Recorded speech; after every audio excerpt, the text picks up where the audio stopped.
Welcome to our first virtual event. You probably already said that, Courtney.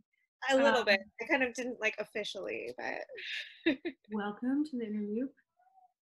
Thanks for giving me a great excuse to put makeup on for the first time in I know months.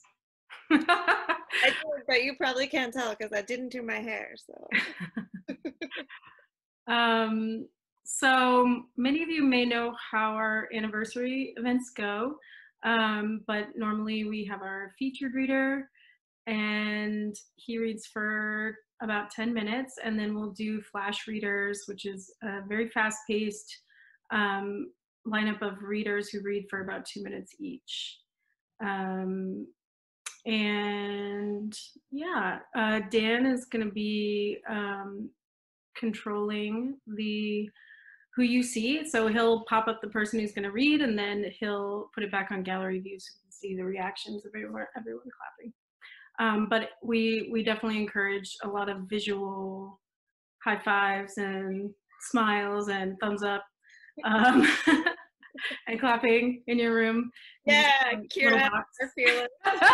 She's got the virtual thumbs. Yeah, the little reactions. Let's see if I can do one. There we go. Yeah, and so depending on this how this goes, we'll continue doing events virtually, hopefully. We're playing with ideas on how to get writers connected on a more personal basis so that we can continue to commune as writers, as that's one of our goals at the Inner Loop. Not just performance, but communing. So we're brainstorming ideas for that. If you have any ideas, definitely reach out.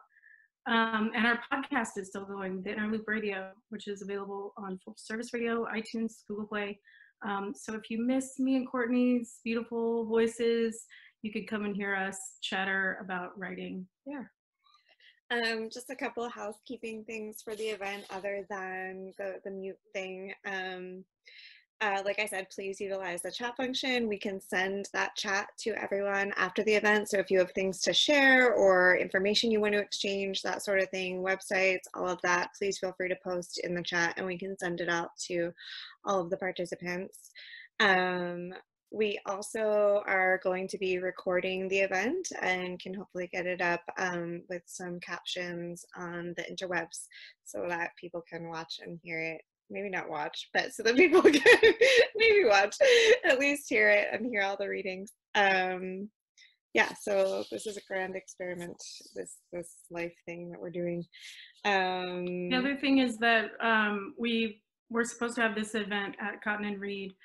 So we got them to partner with us on giving 10% discounts on their awesome curbside pickup for both rum and hand sanitizer. So double bonus. So we will have a little 10-minute intermission between readers, and we'll have a cool slideshow of local artists because we always try to bring in visual art into the anniversary event as well. And during that time, you can go and make the cocktail of the event, which is a daiquiri number 3. I'll be having one in a minute here. My partner's mixing it up for me. So hopefully you have your rum and your cocktails and you can refill your drinks during the intermission. And we'll tell you a little bit more about, you may have seen it on the social and on the Facebook page, but we'll tell you a little bit more about the hug packets and the send a hug or something like it by the DC local artist at that time. So, Rach, shall we, without further ado? Without further ado, let's get started. We're very, very excited to welcome Rian Scott tonight, who was brave enough to do this with us despite not being in person. So we're happy he's here. Let me give a bit of an introduction to Rian. He is the author of the story collection, The World Doesn't Require You. His debut story collection, Insurrections, was awarded the 2017 PEN Macon Prize for Debut Fiction and the 2017 Hillsdale Award from the Fellowship of Southern Writers. His work has been published in journals such as The New Yorker, The Kenyon Review, Crab Orchard Review, and The Rumpus, among others. One of his stories was listed as notable in the Best American Stories of 2018, and an essay listed as notable in Best American Essays 2015. He earned his MFA from George Mason University, where he won the Mary Roberts Rinehart Award, a completion fellowship, and an alumni exemplar award. He's received fellowships from Breadloaf, Convilio, and the Colgate Writing Conference, as well as a 2019 Maryland Individual Artist Award. And he currently teaches at creative writing at the University of Maryland. So super, super pumped to have him. Hey, Rian, we're going to turn it over to you. I think Dan's in control of the mic. Yay! What's up, guys? I'm not gonna wait for sound for people to tell me what's up, because that would be weird. I'm gonna read a little bit from my short story collection. The World Doesn't Require You. It's being swallowed up by the background right now. Okay. I hope you guys are laughing. All right. This is a story called The Temple of Practical Arts. It takes place on a sort of this artistic commune, and at this moment, a new guy is pulling up into the temple. Forgive my scruffiness. I look like a scruffy nerf herder, I guess. I've promised to not comb my hair until this is over. So that's what that's about. I'm just pretending there's laughter. All right, anyway. All right, so the kid's car pulled up in front of the temple one starless night when the sky appeared vast and dark. I was sitting on the porch when his golden car grumbled in. On security duty, it was my job to eye passing cars as suspiciously as the people in Cross River and Port Yuga eyed us. The wrong balance of things, of people, could topple the serenity of the new history we were building. The Didi's wife stood leaning into the doorway, peeling an orange, enjoying fully the early summer warmth. She wore shorts so short, when I stood behind her, I thought I could see the beginning of a curve. But I may have just been imagining that. I could never figure the truth of her flesh from the fantasy of it. I rose and approached the car.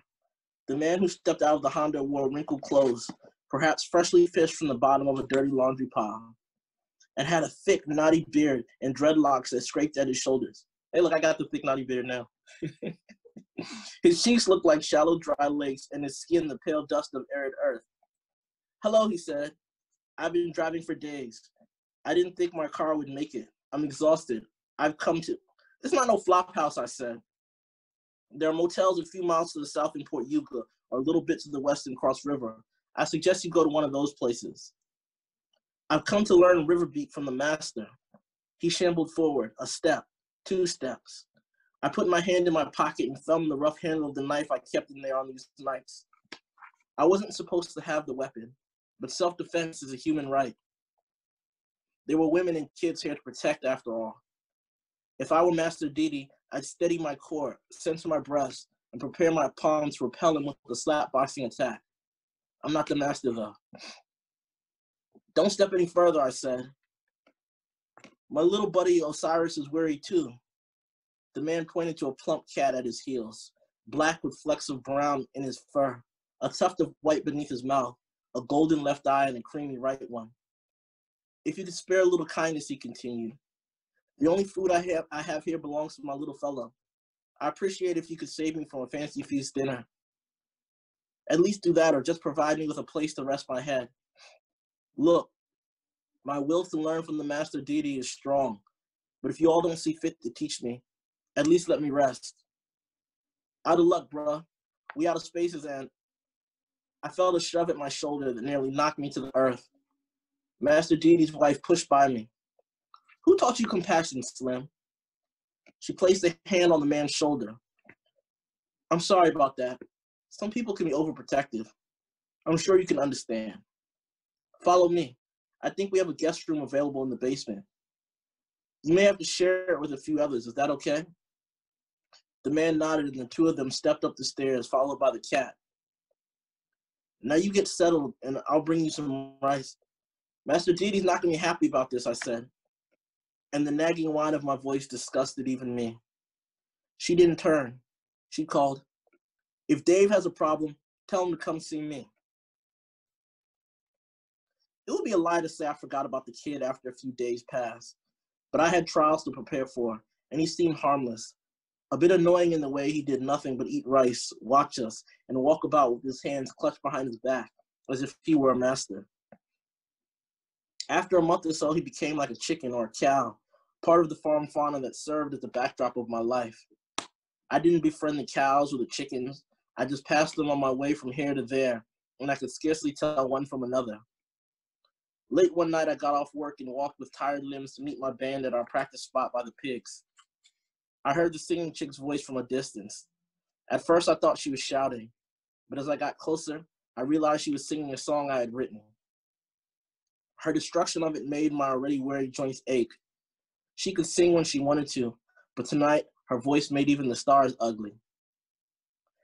I said nothing to my bandmates, preferring to let my guitar be my greeting as well as my contribution to any conversation.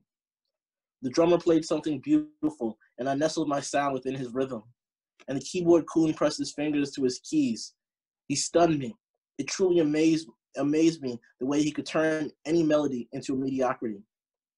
I rested on the slats of a wooden fence, strumming my guitar, lightning-fingered, hoping my notes could quiet the grunting of the pigs, the grunting of the singing chick, hoping it could turn the keyboard coon into a virtuoso, and then, together with the drummer, strike a hole right through the universe. I felt a tingling, no, a burning at the back of my neck. You know that feeling when someone's watching? I twirled as if the force of a bullet had spun my body. I must have looked a sight. Standing there a little ways off, blank as ever, the kid spied on us. "Don't mind me," he said. "I'm just checking out the sounds." After he finished speaking, he settled into an unbroken gaze. That was his annoying habit, and it repelled me. He had a stare that made you feel dead. "Hey boy," the singing chick called to the kid. "Hey, what do? You play an instrument?" This was an odd thing for the singing chick to ask. Everyone knew the kid did nothing except eat our rice. He didn't sing, didn't play guitar, practice slap boxing, play bass, cook, stand guard, sweep, milk cows, 10 pigs. The guy was fucking useless. "Huh? No, I am scat." "You want to sit with us?" the singing chick asked. "I would love that." "No," I cut in. "You and me on vocals, that's the scheme. We don't need any more vocalists. I can do any scatting we need." "We just practicing," the keyboard coon said. "Stop being so butt tight." Do I need to remind you of the trials?" I said. "We trying to gel here. We don't need..." "Guys, I don't want to be a bother," the kid said. "I'm just trying to find my place." "Well, it ain't." Across the way, the sudden rubbery scent of gasoline. I shut my mouth and took my words. As I breathed, the grit of black smoke collected in the back of my throat. We could see it rising in the distance, nearly as well as we could taste it. Someone over by the cows pointed and shouted, "It's the rice people." Me, the band, the kid, we stood solemn. Every time something happened to the ruins, it happened to us. A tragedy and a failure in the mission to reclaim the land. The people on that rice farm on the other side of the wildlands traded with us. They'd been particularly insular, particularly unfriendly, but I took all squatters among the ruins as a sort of extended family, comrades in this journey. One hadn't burnt in so long. The last fire was before I or any of my bandmates arrived. The threat of flames hung over our fire hazard homes at all times. A burning now and then was inevitable. "Fucking weirdo," someone said. I didn't look up to see which idiot was speaking. Probably the keyboard coon. It didn't matter. This moment stood taller than my band, taller even than if we stood on each other's shoulders. "It seems like," the kid said slowly, "it seems like it's the fate of all the ruins to burn." What kind of shit was that to say? Had the smoke intoxicated him? Did he not believe and believe deeply in the meaning of our existence, of our reclamation?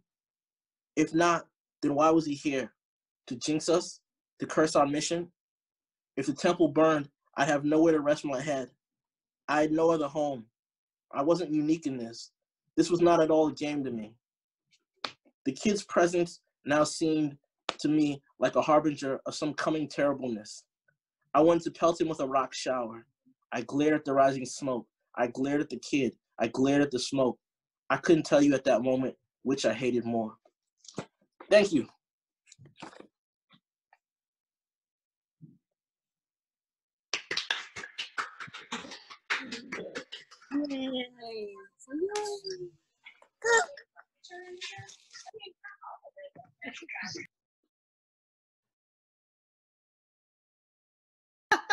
Why am I spotlighted?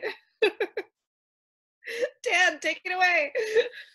Wait, we can introduce the next readers. Yeah, are we just going through the list, or do you want to give a? I will announce people's names. I just didn't expect Cool. my face so big. Rian, thank you. That was amazing. Thanks, and we Rian. were laughing and chuckling. It was awesome. Thank you. We're gonna dive in. Readers, please remember you have 2 minutes. So be kind and respectful to your fellow readers and don't go over. And I will try not to also. So first up in poetry, we have Maureen Sohail. Hi, everyone. Thank you so much. Happy 6th anniversary. And thank you for the opportunity to put on lipstick for the first time in 40 days. I think everyone is probably saying yes. So I don't actually write a lot of poetry, but today I thought I would try something new. It's a new way of sort of communicating, and I thought maybe a new genre as well. So I'll get right into it. This first one is a love poem. It is how I woo people. It's called Will You Go Out With Me? I'm expecting a lot of yeses after. So, will you go out with me? The elephants in the room will tell you they have lived invisible lives far from water and know how to peel our hearts from lung to lung. They understand the beat behind our beat could still be love, afloat before a wide silk mouth and our teeth sharpened for the shredding. This next one is called Little Red Riding Hood. Do not send your daughters away. They will find the forest of sins you planted and hid, become unwieldy and unmarriageable, which is almost the same as unmanageable, which is almost the same as free, which means that they will have tongues twice the size of yours, my dear mother. All the better to wrap around you with, my dear mother. Now you are too small, my dear mother. I also want that and this, my dear mother. This one is called Ask a Stupid Question. This is a prose poetry hybrid. At a party in America, a man leans in to use the world's greatest pickup line. Why do women keep writing about their bodies? This poem can take me down my legs or up to my mouth, all the way into the eye of the ingrown hair in the middle of my brows. Really, if I want it to, my answer could lead to sex. But women must remember to be as dignified as polar caps. Wouldn't it be nice for you to have a map, guy? And for us to point clearly at the borders and say, this is not permitted here. You will definitely need a visa. Whoa, whoa, whoa, that was a lot, he says, palms going up like matching trees, stunned already by what is still only the breeze. Also, I want my mother to know I love her. I think that's it. Thank you.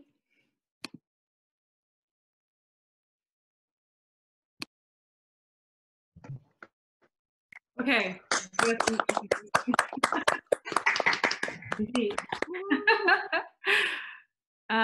Yeah, everybody feel free to add to the chat too. It's really nice to see all the feedback there, I think.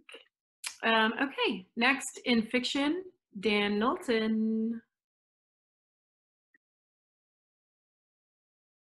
Also, I'm still timing y'all, so just know I'm sticking to it. All right. I'm gonna read just the first page of an old short story. So here it goes. Colestown, Vermont no longer exists. Go ask the local historians, and they will pull out their best maps and point their knobby fingers at unmarked patches of green. There will be some argument as to which forested area marked the general location of Colestown, but the consensus will be clear. It is a lost place. The historians will sigh and their shoulders will sag forward as their backs curve outward, as if they have just suffered an old defeat that has broken them anew, and they will quietly tell you to please leave them in peace. Turn then to the people who live in the surrounding towns. Look for them splitting wood in their yards and ripping up weeds from their gardens. At the mention of Colestown, they will take you by the hand and lead you to the edge of their land and present a crumpled stone wall or a dark patch of soot where a wood fire had scorched the earth. They will all reclaim these bits of history for the lost town and its people, and in this way, the land will appear to be blanketed with Colestown, as if it had once covered the state from border to border or exploded into every darkened corner. If you are still not satisfied, and I can see that you are not, then here's what you must do. Wait for winter. Acquire a vehicle with reliable four-wheel drive, wrap the tires with snow chains, drive west on 125 past Hancock, but not past Ripton, and mind the hills and the hairpin turns. You'll need to go slow. The path you want is easiest to see in the morning after a fresh snowfall. All will appear as a blur of white except for one spot where the snow will not accumulate, a dark corridor into the woods marked by an unearthly bending of the trees away to either side. You will see the path at the top of the steep hill, the one that will force you to shift from third gear down into second and down again into first just to pull your shuddering engine to the peak of its ascent. There, it's just there. Can't you see? Pull over. Now get out and get bundled. Approach the path. If you scrape at the frozen earth between the roots of maple and birch trees, you'll find old bits of black gravel and tar, the last remnants of the only road into Colestown. Take the path and stick to it. After a vigorous 5-mile hike, you will reach a clearing overgrown with weeds. That crumbled stone foundation marks the site of Gary Schmidt's bankrupted store. Below that hump of mounded earth lie the bones of Mary Wright. Do you see that farmhouse with its walls and ceiling collapsed in a pile of molding and mossy wooden planks? That is the home of Thull Brentwood, where our sorry story will find its end.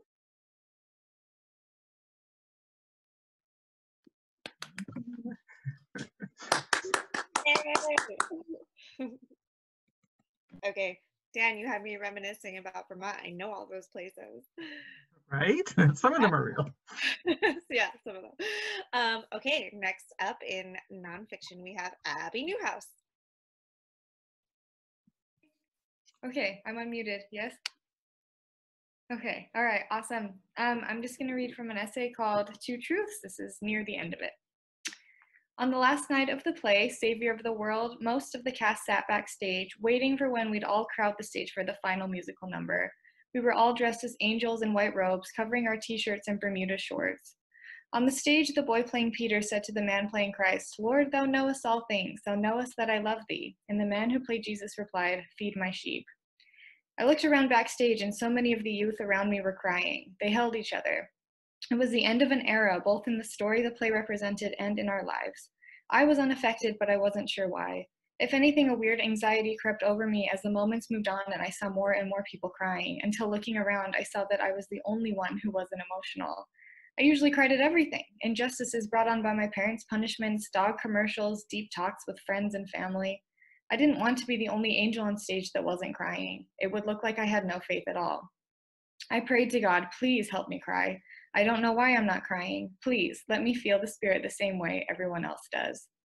I waited, told myself all the ways Jesus had sacrificed for me, thought of deaths in my extended family, anything. I pinched myself. I told myself to be patient. And when I finally felt the burning behind my eyes, I breathed out, thanked God, and let the tears flow.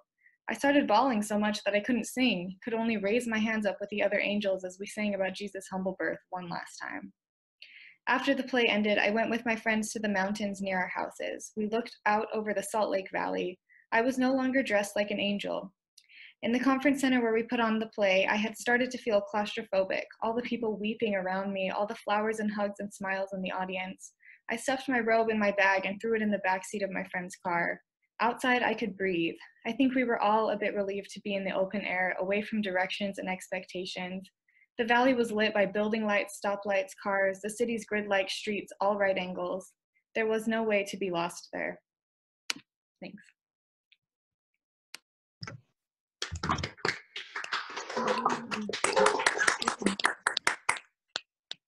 I love it. I feel like I've been in that position where I have to try to get myself to cry and you're thinking of all the things. That's great. Next in poetry, Hiram LaRue. Hi, this is Hiram LaRue. I want to thank Rachel and Courtney for organizing the session this evening. I was lucky enough to have a writer's residency at the Woodlawn Mansion Pope Leahy House last summer. And a few months before that, I had an opportunity to travel to Ireland on a writer residency on Achill Island in County Mayo, Ireland. This piece was written there.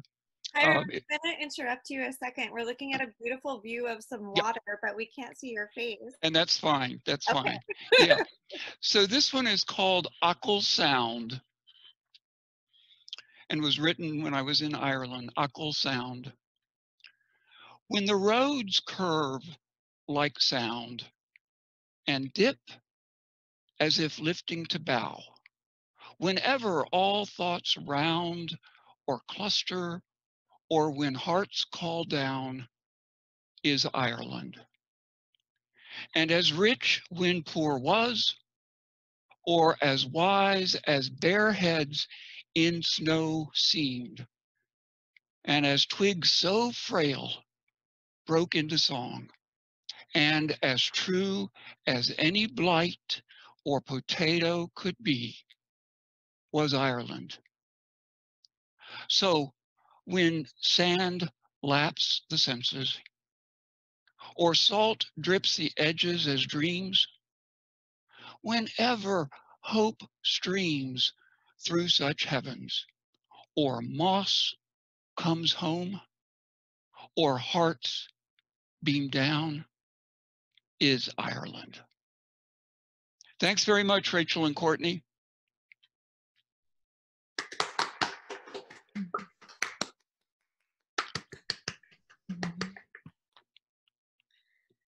Hiram, that was beautiful and so spot on of Ireland. Next in fiction, we have Karen Keating.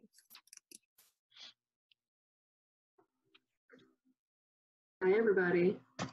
Great reading so far. Thanks, everybody. I'm going to read a very short snippet from a weird little story of mine called How Rhonda Tells It. This will either make you chuckle or thoroughly confuse you, one of the two. 8 a.m. Monday, Nolan had Henderson's driveway ceiling lined up, about 1,000 square footer, a nice $100 bag. Before noon, bagged another 50 treating Jack Mitchell sprinklers. Nolan told him last year, he said, Jack, you don't winterize, whole system's gonna bust up. But did Jack listen? Sure didn't. Was Nolan right? Sure was. Sometimes a fool's got to taste his own foolishness before he wisens to him wiser than he. 1 o'clock had a leaf removal, a big job, 120. First Grace Redeemer's whole front lot, just under an acre. Plenty for one day, I told him. Told him that Sunday after Mrs. Billing Smith Plodmeyer called, told him, you, Nolan Cheston, lover of my life, big beast for this beauty, are not the spring chicken you used to be. He heard me, I know he did, but no grin, no wink, no nothing, just kicked back in his recliner with a heat pad on his sciatica and flipped on his golf, not even throwing me a glance. I said, you hear me, Nolan? Put the gutter cleaning off till a slower day. He said, can't. I said, why not? He said, you know why not, Angie. Slow season's coming. Have to take what we get when we get it. I said, at least have your son help then. He said, Clayton's got his own job, Angie. I said, the other one, Nolan. He said, you know as well as I, the other one's not worth $1. And well, I do know. A mother knows her sons, but I didn't say. What I also didn't say was, why doesn't Joseph Plodmeyer clean his own gutters was what I wanted to say. But a job is a job, and we take what we get. If other people's laziness give you steaks, you say, pass the A1. Thank you very much. That's it. All right, thanks. Oh my God, I love that. I laughed so loud at the end, my computer like gave me a notification being like, you're muted.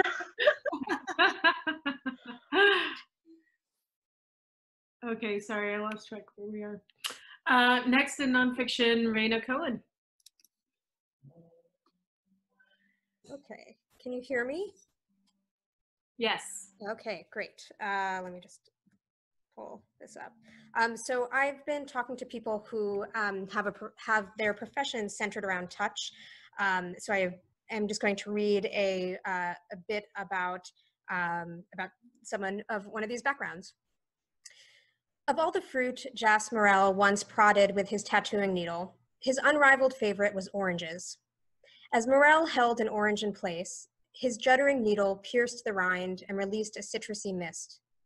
Like other fledgling tattoo artists, Morel used produce to practice the far less forgiving or fragrant act of injecting permanent ink into a person's skin. Once Morel graduated to tattooing humans, he no longer had reason to worry that his customer might roll off the table. Instead, he had to contend with people's tendency to wiggle. He found that clients often cope with their nerves or pain by shifting around. Morel said some customers swear to him, "I can't help it, I can't help it." Morel developed a method to help them help it. "It's more of a psychological part of my job," he explained. Before Morel begins tattooing, he asks whether it's okay for him to put his hand on the client's body. With his hand there, he can steady himself while he grips the tattooing machine in his other hand. This reason is really a pretense. Morel makes physical contact not to stabilize himself, but to settle the client. Invariably, this simple form of physical contact puts a brake on their fidgeting. But Morel, the owner of Spirited Tattooing Coalition in Philadelphia, hasn't been in a position to soothe restless clients in weeks. To comply with government orders, he had to lock the doors to Spirited. Like millions of other Americans, Morel's circle of physical contact has shriveled, now only comprising the members of his household. Yet in another way, Morel's relationship with touch diverges from that of most of the country. Morel has long appreciated touch's wide-ranging capabilities, while the rest of us have only recently recognized the importance of physical contact. So many of us are like merchants who value salt for its flavor, but don't know how it can be used to preserve meat or to prevent ice from forming on pavement. Untrained in the intricacies of touch, we're ignorant of this sense's remarkable possibilities. I'm done.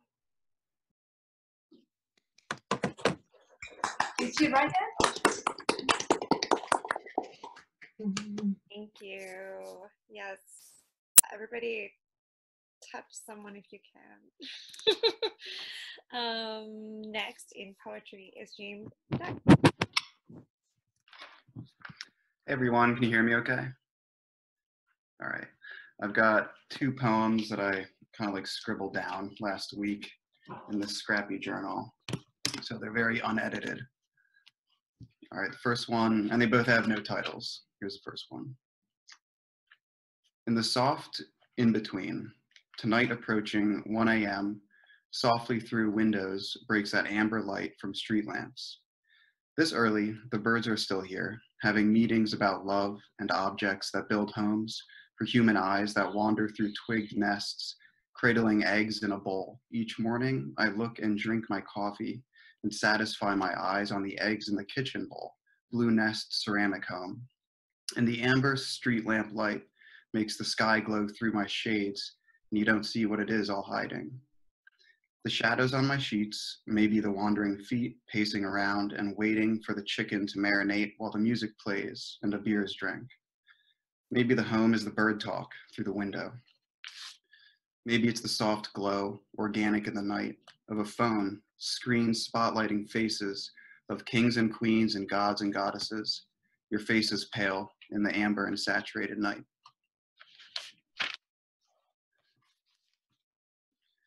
Okay, this is the next one. Still water in the glass, stagnant like the swamps of childhood in Florida, with the alligators and the overhanging Spanish moss as perpetuating age, like the wrinkles of a face and the sagging eyelids of grandparents. Now I see it in my parents, that moss growing thicker.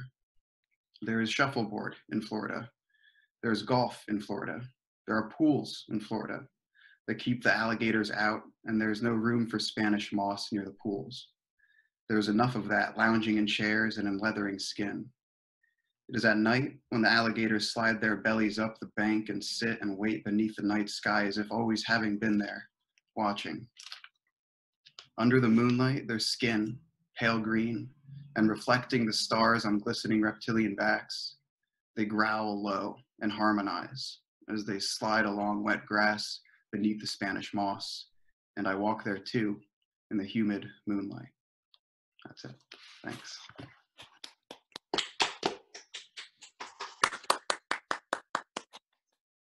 Love that.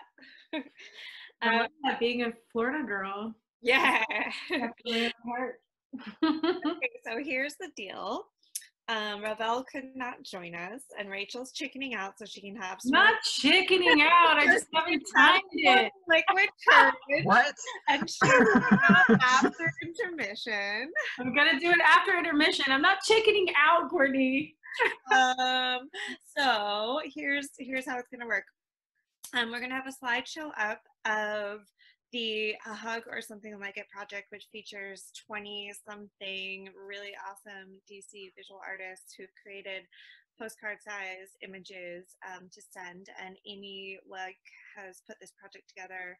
You can find the links in the program and online, and you can order postcards and take a listen to our most recent podcast episode for a postcard writing prompt. Write a postcard, send it to someone who you know who needs a hug, and support local DC artists who need support now, just like everyone does. The other thing I wanted to say, Courtney, to jump in, is I just want to encourage people to chat, jump in the chat, and you can also privately chat people. So if you really liked somebody's reading and you want to talk more, like all the people in Florida who apparently are on this chat, we should start a little Florida side chat. You can feel free to do that during the intermission as well. And set your timer. I'm starting mine right now at 7:45, so 7:55.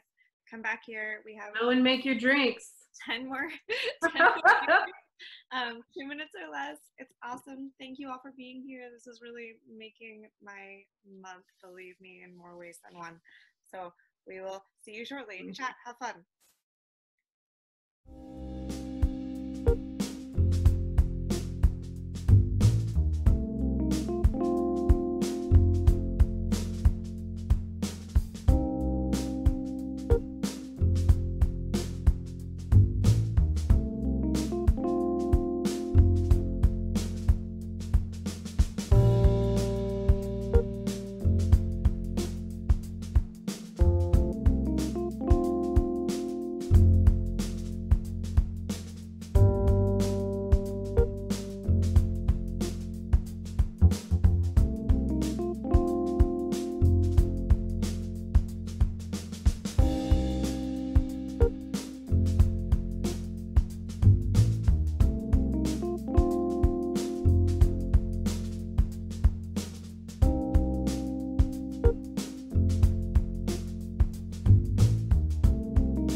Time to start this thing back up.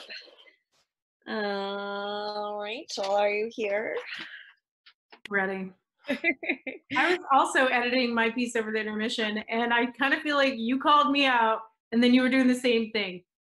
So No regrets. My pen is broken though. I was also shoving some mashed potatoes in my mouth. So I know I was downing nachos like 5 minutes. That's why I was 5 minutes late. maybe we'll think about a different time for future. No, 7 is early. Okay, my baby's not even in bed yet. All right. Who wants to Kira, how was the cheesesteak? Everybody went and downed a bunch of food. Did anybody make the cocktail? The signature cocktail? I made a different one, but it's still good. Yeah. Love it. Yeah. Anybody else? Cotton and Reed, show them some love. Another local business who's trying to keep on keeping on. They're so good to us all the time and really cool people. Seriously, the rum and hand sanitizer deal is pretty great. Yeah. And it's curbside pickup, so you're not risking your life. And I'm sure if you go after today and say you went to the event, they'll still honor that. 10% discount. I'm gonna have to go get some more because I've already drank the whole bottle like that. All right. Well, give me some thumbs up reactions if you guys are ready to start back in here. Thumbs up, thumbs up, thumbs up. Cool. All right. All right. I'm seeing positive feedback.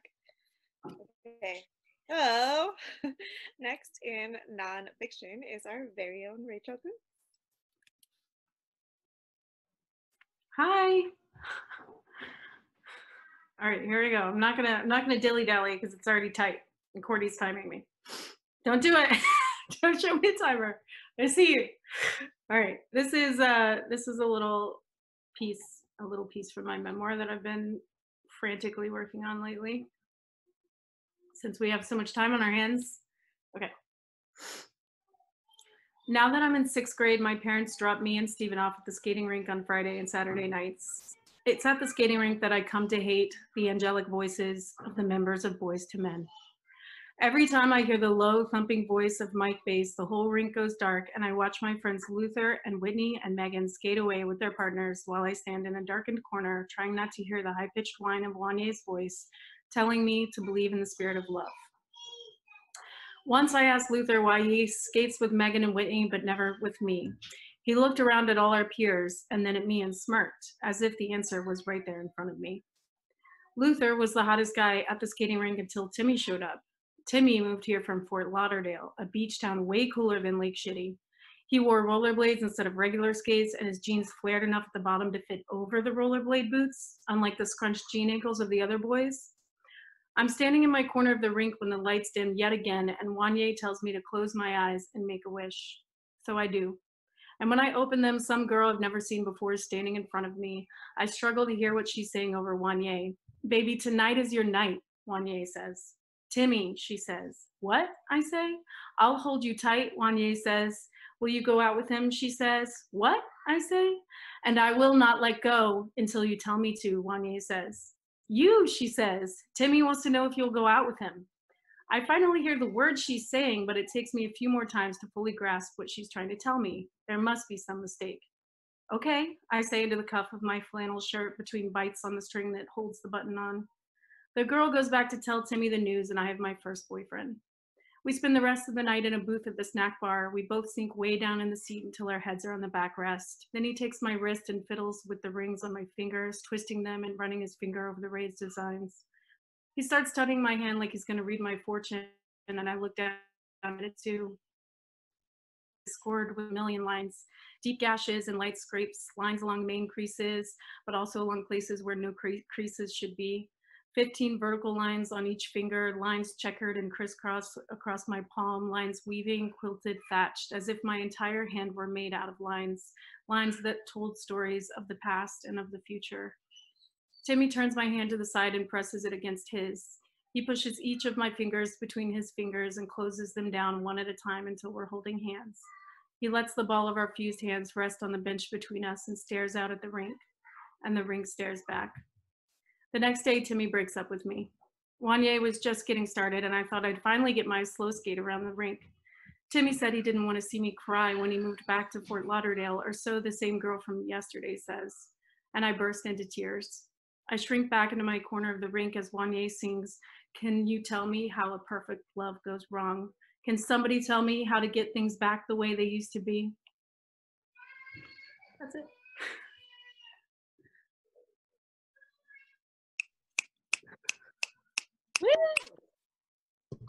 Oh man, Boys to Men.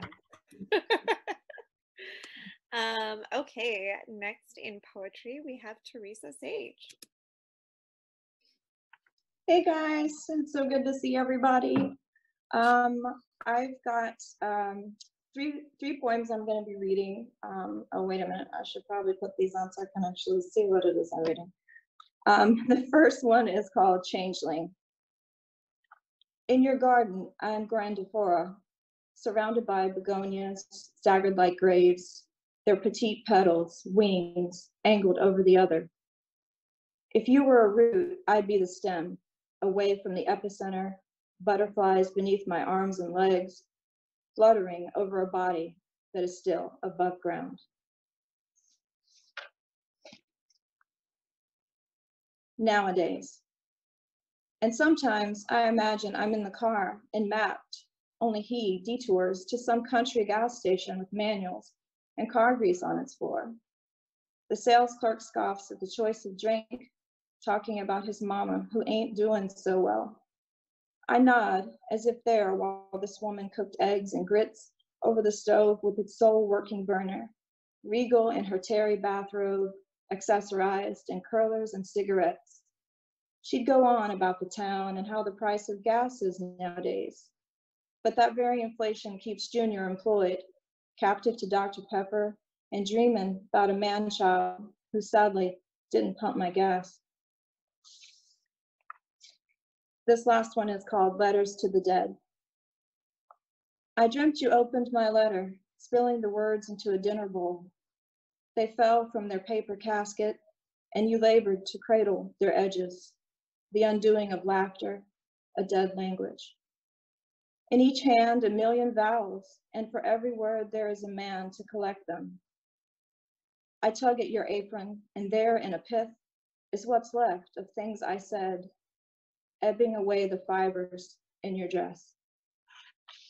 Thank you.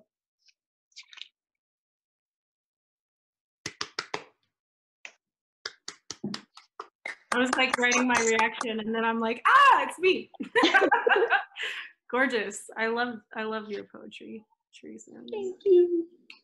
Okay, I'm finding there we go. Next in fiction, Siren Damsgaard Ernst. Oh, there's my face. All right, this is a story that I wrote a few years ago. In 1000 AD, the Emperor Otto III, fearing the arrival of the armies of the apocalypse at the turn of the first millennium, opened up Charlemagne's tomb in the hope that the great conqueror might be able to keep things under control in case Christ showed up, or keep things under control until Christ showed up.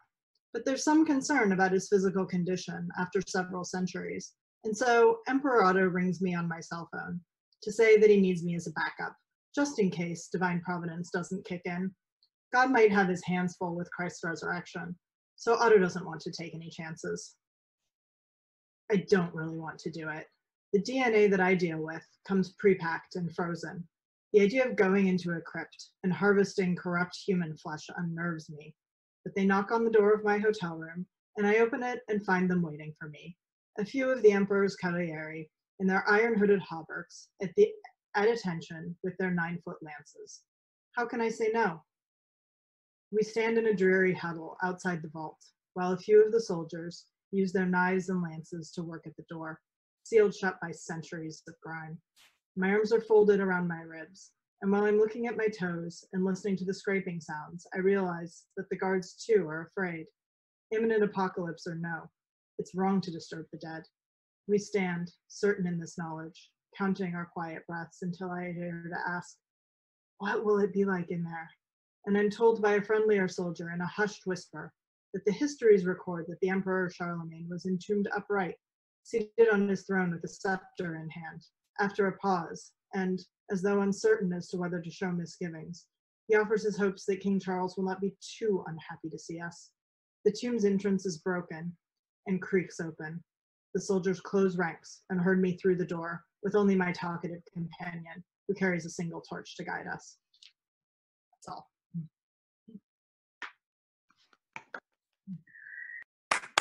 Oh, it's me again. I thought we were alternating. Okay. Sorry. I had expectation. I was getting used to it. It's you. Go for it. Next in nonfiction, Kristen Zori King. Hi guys. It's great to be here. It's not often I can do a little laundry and attend a reading at the same time. So this piece is a micro creative nonfiction piece that I wrote in response to a prompt with the journal Atlas and Alice. And the prompt was, in 100 to 500 words, write about something you miss or took for granted. It's their pandemic issue. So it's relevant and new. So this piece is called Hard Stare.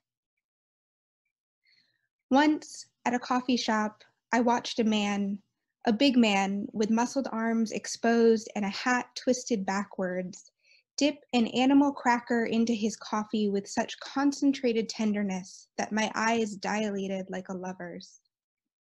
Outside the window, a woman crossed toward the sunny side of the street, a branch of lilac tucked into a paper cup in her hand. Oh, to know each stranger in this particular way, to magpie each moment feathered in springtime afternoon light. Here, the paramour, his thumbs roving carefully around the plastic lid of his sweetheart's cup to keep the liquid in, away from her pretty scarf. The boy rushing toward a fallen dime, handing it to his mother like a gift. Forgive me for watching the world without loneliness, for wanting the heat of this bruise. That's it. Thank you, guys. Hey, that was fire. Thank you. That was great. All right. Next up in poetry is Sean Felix. Hello, everyone. How are you? I'm gonna read. So a quick thing. My thing that I've been doing since we've been stuck inside is I've been writing haikus, which aren't really great. They're great for contemplation, but not that great for reading aloud. But this is something I've actually been working on for a while, and this is my third iteration of it. It's called The Moment You Learn to Sing. All the candy-colored gloss can't cover your scabbed over lips. When the small places grow larger and you don't grow with them. You throw away the excess like petals into Mara Creek, hoping the ghosts in the current will bear away your regret. The Bible said that before the word, the breath of God roamed above the void. And you kneel down searching for the first exhalation, the first syllable, the first utterance that grows in that space between your abdomen and your genitals, to make the wish that he would love you the way you want to be loved, touch you the way you want to be touched, see you the way you want to be seen, ask you the question that would break his heart, but would free you if you could answer it. And you lay down on your back, watching the time pass and the sun ascend into night. How beautiful. Perhaps it will be beautiful again tomorrow. And that's it. I hope. We're recording and we're clutching our chests. Oh man. Amazing. All right, next in fiction are one of our interns. Abby was an intern, we didn't mention, but Kiara is also an intern. Kiara Wolf in fiction. This story is called Stilts. Teddy had always thought he was meant to be taller, not in a machismo, domineering way, but with the same lovelorn ache as a phantom limb. He found himself reaching for tortilla chips on the uppermost shelf at the food town without looking, grasping at air for a full second before glancing up to see his fingers inches short. He ducked under shallow door frames that came nowhere near his head. He looked women in the eye at the end of mediocre dates, assessing the mediocrity and trying to decide whether to go in for the kiss, and was surprised to see their glazed irises at exactly level, full, perfect spheres instead of foreshortened ovals. He rarely went for such kisses. He felt good in a shoe with a heel, He felt better standing one stair above a friend in a photo. In fact, his penchant for stair finding had brought him to his current predicament. Even outside the lens of a photographer, he liked to stand on stairs just to feel the rush of it, to gaze out upon the deliciously beautiful masses of scalps. Few things satisfied him more than getting a bird's eye view of a tall man's head, those overworked, overcombed tufts of gray bending over bare skin as if in prayer made the world feel at peace. He was 15 minutes late to meet Reiko, and he couldn't muster the will to descend the stairs of the art museum and be thrust once again into the cruel reality of his vertical ennui. A middle schooler, perhaps 11, ran by, her sparkling butterfly barrettes reflecting the sun, first blue, then red, then pink. Teddy tracked each shifting shade, pulled his shoulder blades down and together to squeeze another millimeter from his strained spine. The girl glanced up the staircase, squinting in the mid-afternoon light. Surely he was a giant to her. He almost wept. There was a vibration in his pocket. Ted, where the hell are you? Coming, dearest. Don't call me that. Yes, beloved. She hung up. Reiko was not interested in men, and even if she was, would not be interested in him. It was a topic they had spoken of once in passing, twice drunkenly, and then third firmly, and never again. Teddy had wanted desperately to ask if it was his height that kept him from being an object of her desire, manhood aside, but knew it was a topic that sent her eyes rolling. Her appreciation for his friendship, but disgust for his theoretical advances, kept him at making up a series of progressively sickening endearments, an inside joke neither knew if they continued because it was funny or uncomfortable. He was only a few blocks away. He descended the stairs with the weight of gravity and regret, Lucifer exiting the gates of heaven. There was a drop in his stomach as his back foot at last met the sidewalk, lost again in a sea of shoulders.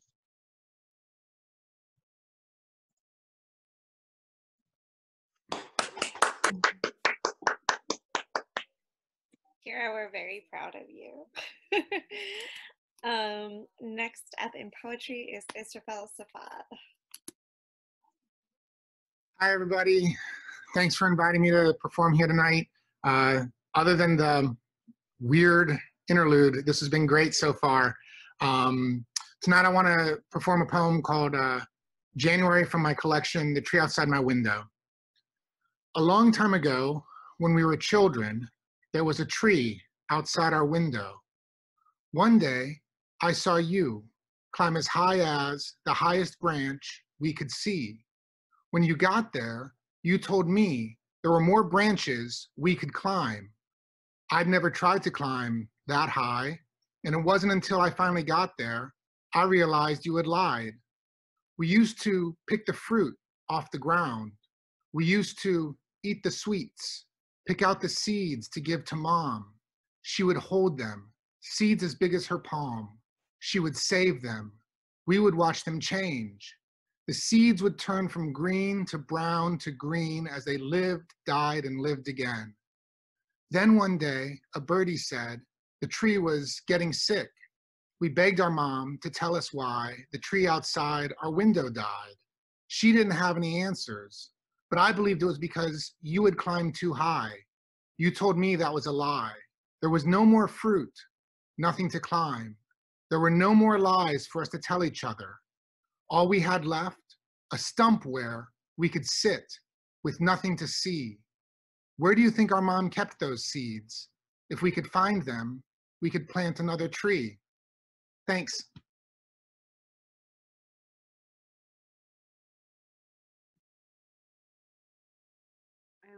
I love the tree imagery. I can't find my Courtney, you have to do it. I lost my program. And I'm like half of a face. It's me. I'll introduce myself. Oh, next up, our very own Courtney Sexton. So Rachel and I try to not read too much throughout the year, but at the anniversary event we do because it's just 2 minutes you have to hear from us. I'm gonna time myself and try not to be too long, but it's very, very, very much a work in progress. Something I've kind of been going through during this whole weird quarantine thing. Okay, it doesn't have a title and it's a draft. Hi. All right. My grandmother is inside of the dark house dying, and I am walking her property with the dog she took in after another old woman died and left him behind. Her small parcel of land once seemed so big. Carrots and tomatoes in the garden at the end of the long yard were miles away in my mind. It is not so. We walk now well beyond the no-go zone, down to the small creek that breaks the land from the narrow band of trees just hiding the highway. Snowdrops and skunk cabbage unfurl on the banks. This is where the horses used to come. I peek around the back door of the old barn, once also off limits and mostly obscured by the big blue metal horse gate.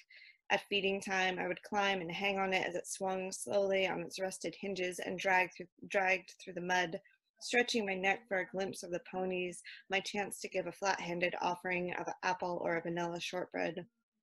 The barn is now full of junk, just junk, an old lawnmower, refrigerator, air conditioning unit, rusted tools, most labeled with duct tape and blue Sharpie, Sexton.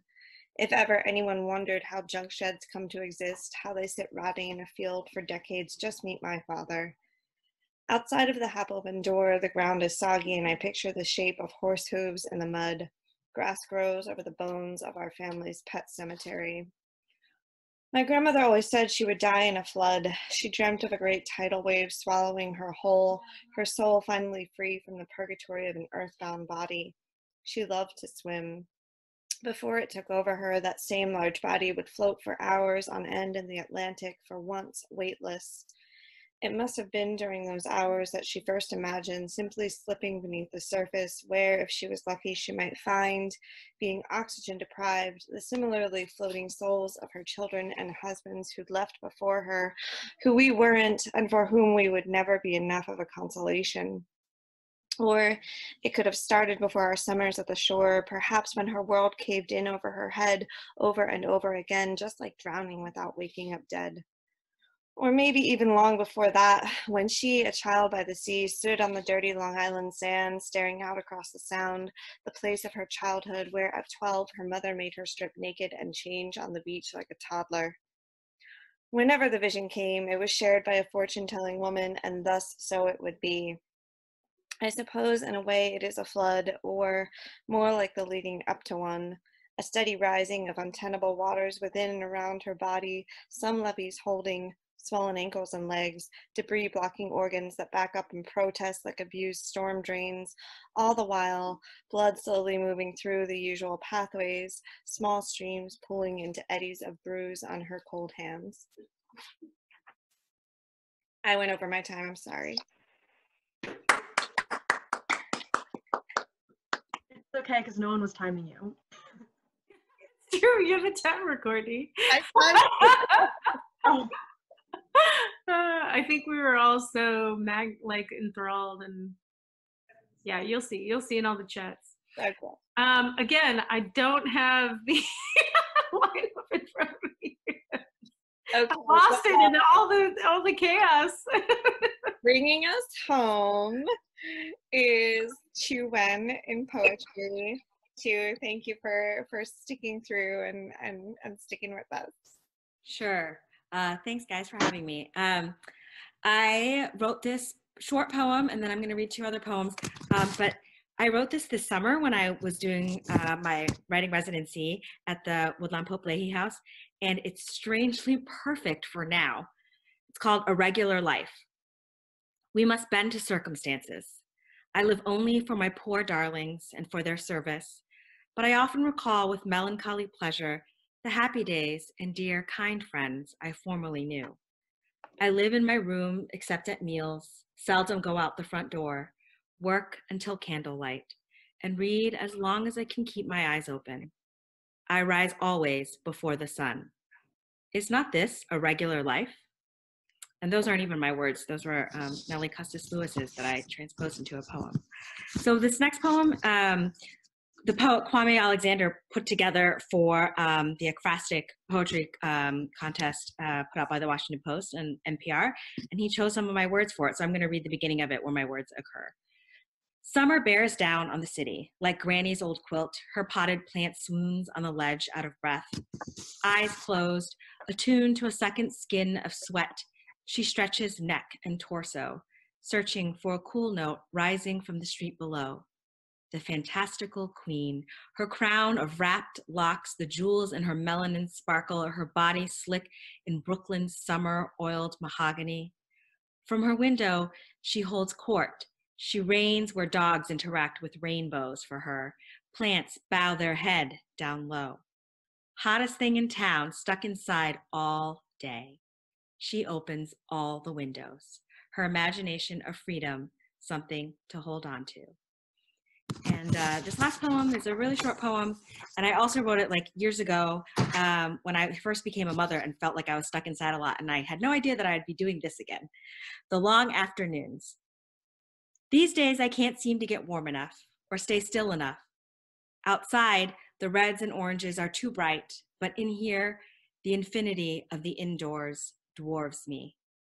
I prefer to be small under the bare sky, walking with him to meet the approaching dark, feeling him shake off the blanket of my arms because he knows the wind is no big thing. We see two kids nearby, a boy and a girl, huddled together, and I suddenly feel shy. I hear the boy whisper to the girl, "I'll give you everything," and I know he means it. She sighs, shrugs herself closer to him. I have to turn away. I pick Henry up to carry him all the long way back, careful with his warmth, which is almost enough to keep me. Thank you.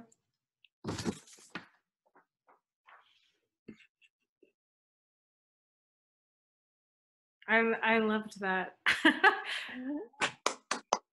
I could connect with that in so many ways because I have a little toddler and I'm stuck inside with her. That's all I have to say about that. Oh man, everyone, this was like an incredible success. I feel like I was so apprehensive. I didn't know what it was going to be like, and you seriously have made my everything right now. I made my everything. Dan, put us on gallery views so we can see everyone. You can do it yourself. You can talk. No, I know, but I want everyone to see everyone. No, you have to do that yourself. Okay. There are so many beautiful faces here tonight. Thank you all for joining us. And thanks for bearing with the complications, and then everybody rejoined, which was really nice. Yeah. Sticking it out, going the long while. Yeah, it was so nice to hear everyone's voices and to bring so many creative, gorgeous voices into my house and to like circle around me, because it's only been mine and my partners and my toddlers. And that gets boring. Rian, thank you so much for joining us and for featuring this event and for being brave and doing this weird thing in these weird times. And to all of our readers, we were so glad to welcome you back after, having seen some of you almost a year ago. It's awesome to hear you read your words again. Also, we totally forgot to mention that we're like 6 years old, and we didn't say. Oh, right. Yeah, that was. Yes, we're 6. Rachel sent me. Can I tell people what you said? Yes. Apropos of our anniversary, Rachel was going through an old journal I was writing down one positive thing that happened today, which I highly recommend because I keep journal right when I'm pissed off, and it was so nice to have a journal that was like only happy things that was happening each day. I didn't keep it up, I have to admit. It was only like 6 weeks, but it was nice to finally read happy things that were happening to me in my past. Yeah, it's a good exercise. I have tried that a couple of times as well. Another good one for anyone looking is to a new word. So look up a new word in the dictionary every day and just write a sentence with it. That's less like cute, but at least, something different. I don't know. But anyway, Rachel sent me one and it was February 1st, 2014. And she said, Courtney and I decided to create a reading series together.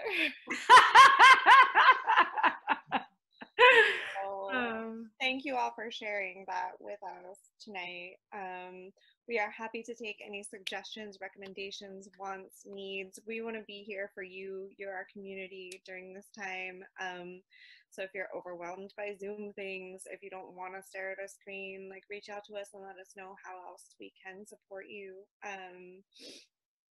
Creative ideas, writing groups, matching up with each other. Again, we'll send out the recording in the chat, connect with each other, you know, writers who you liked or connected with here, and just keep up feeling where you can. Oh, the collaboration story.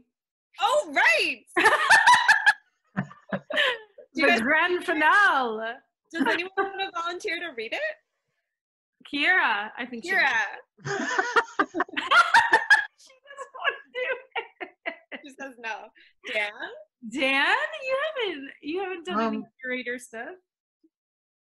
I have to find it first. He says no. Okay, well here, I'm gonna also resend the link to everyone so that you all can see it and keep adding to it if you would like. The idea was that it is a communally written story. We gave you the genre and the first line, and then you're free to add to it. So given that no one else is jumping to volunteer, I guess I'll go for it. Do you want to hear it? Can I get a thumbs up? Yeah. Okay. All right. The genre is magical realism. And here we go. I haven't even read this, so this is exciting. There we were at the beginning of the end of the world as we knew it. And yet the sun still rose and set, the flowers still bloomed. The only thing that seemed different were the birds, which had gone silent. The tidal basin was off limits, and I pretended that it was full of blood, if only so that I could avoid the reality of the storm that was plaguing our city. The flowers still bloomed, the blossoms were pink as ever, but I still felt the silence. There was the absence of tourists and protesters, the politicians sent home, and the doors of prayer houses closed shut. We had been sent home from our home. But the silent birds, blooming blossoms, and locked anonymous crow, get out. Locked sacred spaces did not prevent hunger. Our stomachs growled in unison. Pizza, Oliver asked. Duh, I said. I took full solace in the moss that covered the berm. That's a good line. As I ventured to the discarded streets of downtown, the silence became a ringing in my ears. My reflection occasionally in a store window, alien-like and dumbfounded, responding blankly at me. I realized it is real, it is empty now. As I sank deeper into my reflection and the shadows that it brought, suddenly one of the shadows spoke. Hello? Excuse me? Could it be another person breaking the silence, approaching? I wondered where all the birds were and why they left humanity. Were they punishing us? Had they found a place to live that wasn't overrun by the most intelligent animal? I guess when it came to the city, it was just starlings and house fowls anyway. I wondered if it was only the European birds that had left the cities, that the native birds were still frolicking the countryside. Hello? The voice spoke again, soft and porous, almost as if it didn't mean to speak. I whirled around. Nothing was around me. Only Oliver, licking his left foreleg. He glanced up at me, clearly disappointed I hadn't already found pizza for us. Mom, I called. Is that you? Sometimes her ghosts like to show up, though she usually chose to hang out with me in annoyingly inconvenient times, like every time I'd start a Zoom call with my boss, and I'd have to wave her away, mouthing her to go find Oliver and invisibly blow on his whiskers or something. But this was not her ghost on the street today. This was some other ethereal being. I have a message for you, the being said, but I didn't believe it. I'd met this being before, on another street, at a different time, in a different place, when the world was still falling apart all over again. As I squinted into the shadow, it shimmered just a little at first, until suddenly the ripples grew as wisps of mustard yellow floated away from their edges. The being hadn't changed after all these years. You are needed once again, the being said. I didn't reply. I blinked back the sudden tears stinging my eyes as the flashes of memory overwhelmed me. Last time I had lost something precious, or maybe I had never truly had it at all. The fate of it all depends on you, said the being, either ambivalent to my distress or unable to perceive me fully across the vast distance through which it was projecting. We're not sure if we'll be able to cross over again. Listen carefully, it said.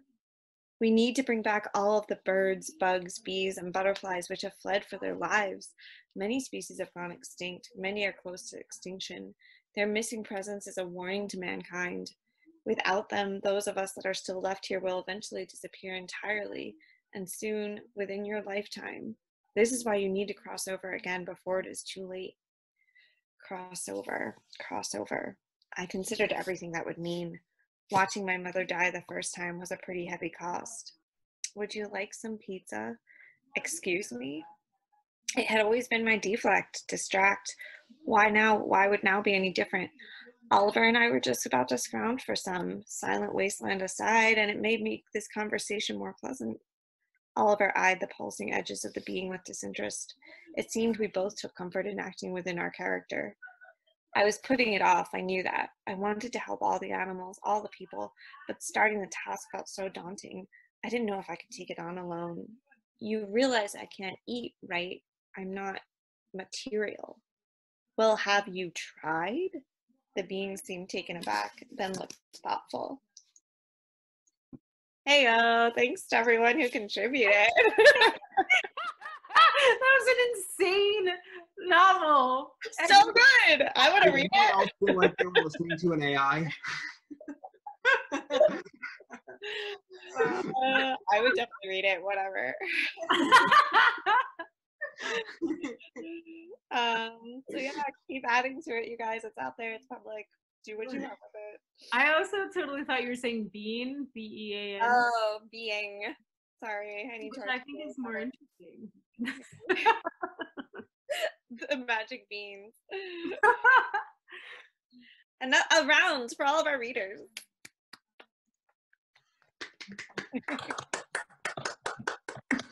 Rian, hi buddy. Rian and little Rian. I saw you guys taking each other's noses. That was so cute.